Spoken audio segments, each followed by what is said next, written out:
Okay, I am back. I missed last week, guys. I'm sorry about that. I actually I did 2 different podcasts last week. They were both a lot of fun. When they're published, I will let you know if you're interested in listening to those. One was with this dude in Croatia, and another one was with a lady trainer. I believe she was in California. But anyways, good conversations. Because of that kind of took the brain power I had for this kind of stuff last week, and I had to schedule that, so I did not get around to the devil's details. And I'm sorry, I wanted to get back on track with this right away. This shirt I'm wearing is the shirt I wore to our annual river trip this past weekend, and I now love this shirt because it was just a really good time. Guys, I had a blast out there. Just one of the best times I've had. A good group of people hanging out, great attitude, just a lot of laughs. I really enjoyed it. Perfect weather. That's a great setup at the float end, so I was riding high after that. That was a lot of fun. What I am talking about today is, should you be nervous? Do you get nervous before you do a CrossFit workout, the workout of the day when you're coming to class? Do you get nervous, and should you? Short answer, yes. I think if you're doing it right, a lot of times you should be nervous. And I want to dig into that and explain why. This is something I've been thinking about, even with today's workout. 10 rounds of 15 calories on the row and 15 burpees. Just a good solid grunt work kind of workout that if you're going to do it well, to the best of your abilities, you are going to get very uncomfortable and very tired. And it made me think about this topic. It's something I think about a lot. So, why do you get nervous? Why do you get nervous before you do a CrossFit workout? I think you guys know if you've done it, because it's hard. Sometimes it's kind of traumatic because you're pushing to your absolute limit. You're hitting failure, whether it's with your lungs or with your muscles or both.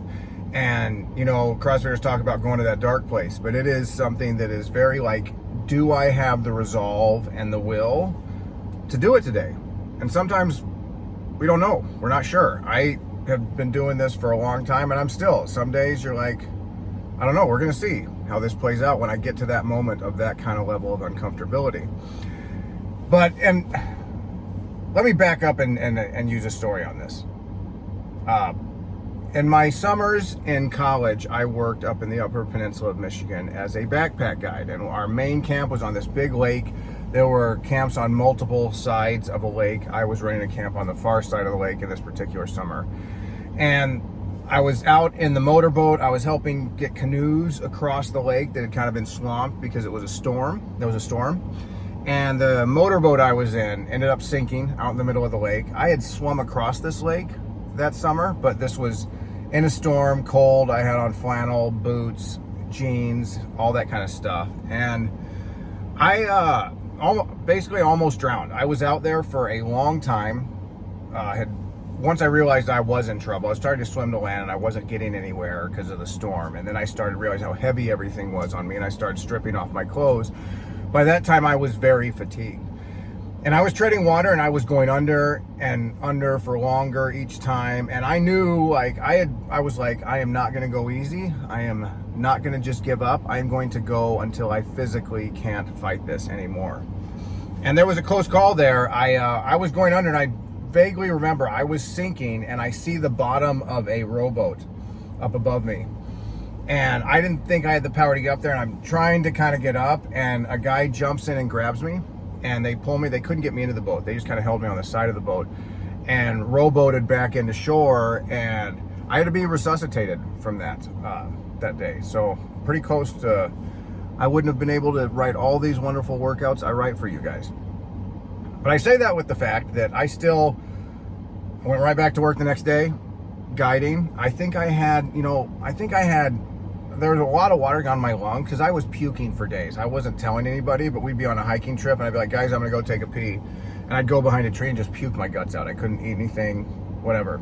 Anyways, point of that, a fairly traumatic experience that I got through fine. But I will say, when I am out in heavy, deep water in a lake or the ocean, somewhere where I can't touch the bottom, it is still a little nerve-wracking for me. Like, I feel myself, like, the heart rate coming up, and I have to really control it. And as you guys know with me, I have sought that out in a few different ways. This doesn't happen in a pool, but I will seek out sometimes swimming out a little bit further than I feel comfortable with in the ocean, just because it really wigs me out, and I think it's a good thing to practice. But I say that with the fact that when you've had a traumatic experience, there is reason to think that after that, when you're facing a similar experience, that it's going to make you nervous. That for a lot of reasons, if you're going to something and it went poorly the first time, it's going to make you nervous when you face that thing again. And all of us, if you've been doing CrossFit for any length of time, have had experiences that went poor in a workout. I have had some of my most epic physical fails in workouts where I am just gassed, you're outside puking, I can't get my double unders, I can't get the muscle up, or I'm just slogging through this and it's miserable. And when you've done that enough, and this is what I talk about, that I think CrossFit makes people mentally tougher, when you're going into a workout the next day, or as you're going into your weekly workouts at the gym, I think very often you're going to get nervous because you know how something's going to feel. You're educated enough to know how something's going to feel if you do it right. And I think that's wonderful. I think that actually means you are doing it right. That you are nervous because if you know how hard this is going to be, you're not ignorant on the fact, and you're still willingly taking yourself into that situation. So that there's nothing wrong with being nervous. There's nothing wrong with being scared. Letting it control you, I think, is the problem. And so overcoming that all the time is a great habit to practice. I think there's a couple ways you see this. One, I've said this a lot before. I think really good athletes, like really talented athletes, when they come into CrossFit, if they haven't done it before, I think most of them don't like it and won't do it for long. Because I've seen really gifted athletes at different sports. The sport comes to them fairly easily. I'm not saying they're not trying hard, they are. But because of their skill set, it comes to them easy. And the nature of CrossFit by nature, I don't care how gifted you are as a person. It just means maybe you can do more than this guy, but you're still going to hit that wall no matter who you are. If you do a workout right, you are going to hit your limit. And I remember I was in another CrossFit gym. This is years ago, before Janelle and I were even married, but there was a linebacker, former college linebacker that had come to this gym. Way better athlete than me, just a monster of a dude. And we did DT. If you guys are familiar with DT, 5 rounds, 12 deadlift, 9 hang power cleans, and 6 shoulder to overhead. And you do that 5 rounds for time. And the guy's weight is 155. The girl's is 105. Strong dude. And I know he saw this workout and was like, I got this. You know, I could just see the wheels turning. He's done all these movements. He's strong as an ox. I got this. And as you guys know, unsurprisingly, the workout devastated him. And at the time, with that workout, I was stronger too at the time. Happy to say I beat him pretty soundly on it at that time. And he was a stronger guy than me and a better athlete than me. But he was green and new to the CrossFit scene. And I remember him asking me afterwards, does this get easier? And I kind of laughed and I was like, no, it gets harder. And he was gone within the week. I think he came to 2 more classes and then I never saw him again. And my point with that is, even for this guy who is such a good athlete, and football is a hard sport, and he was playing college ball, I don't think he'd ever push to that kind of a pain threshold doing what we do all the time in CrossFit. I think also, guys, and we've all seen this too, partner workouts. You guys know I love partner workouts because they're like a secret weapon of mine. Because for new people who have been doing CrossFit for a while or not, a lot of times your first dose of what a CrossFit workout feels like is when you do a partner workout with a more experienced athlete than you. And suddenly you're miserable and they're miserable, but they're still going. And you're looking at them kind of incredulous, like, what the crap? Like, I'm dying and you're dying, but you're already done and now you're looking at me and I got to go again.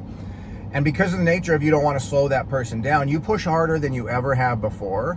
And that is why I see a lot of people that frankly hate partner workouts, because they know going into a partner workout, there's a high likelihood they're going to push far harder than they normally would like to. And to me, yep, that's what a CrossFit workout should feel like. It reminds me, when we talk about why CrossFit is so useful and why it makes you so fit, there's that, the song I used to sing with my mom, going on a bear hunt. I'm not going to sing to you guys, don't worry. But there was the line in the song, can't go over it, can't go around it, can't go under it, got to go through it. I think of that song, I've thought of that before, When I think of CrossFit workouts, there is no way to get from here to the more fit other side other than going through this workout and doing that day after day after day. And I wish there was another easier way. I wish we could go around it. I wish we could finagle our way to get past it, but the only way through it is to go through it and experience it. And I love that, because I think, as you guys know, that translates to so many other areas of life. When you are taking something on like this that is hard, that is going to be painful, that you don't know how well you're going to do, and you do it all the time, it creates more mental, as well as more physical fitness, more mental fitness. And I think too, for me personally, I get more nervous on the workouts I know I can do well than the ones I know I'm just going to suck at. If it's a workout with a bunch of 800-meter runs, I know like I'm just not going to be great. I can push it and it's going to be hard. It's going to be miserable. But it kind of is what it is. But when there's workouts, if it's DT, though I'm not as good at that as I used to be. Cindy would be one. Grace, another workout. If there's workouts, I know if I do what my ability is, that I can get a good time on this workout and push really hard. Those are the workouts that make me the most nervous, because you never, like I've done this a lot and doing it all the time, and I don't quit, I don't back out, but it's like you still don't know if you got it in the tank. Like for me, I question, do I have it in the tank? Is this going to be the time I give up and I'm like, I can't take it anymore? It hasn't happened yet, but I still, the mental part of that wigs you out, and I love that. I think I love it, and you guys all know one of the best feelings of any day is when you're laying on the floor panting and you finish the workout and holy cow, that was hard, and I'm done now. All right, guys, so I think I am done now. We are into the 60 days of summer, as you guys have seen. Because of that, classes are filling up well ahead of schedule. The 5:30 a.m. is filling up days in advance. The 6:30 a.m. is going to fill up. The 8:30 a.m., often the noon. The weekends fill up in advance. So registering for class well in advance when you know you're going is going to be just something you have to do between now and Labor Day. Right on. I will talk to you later.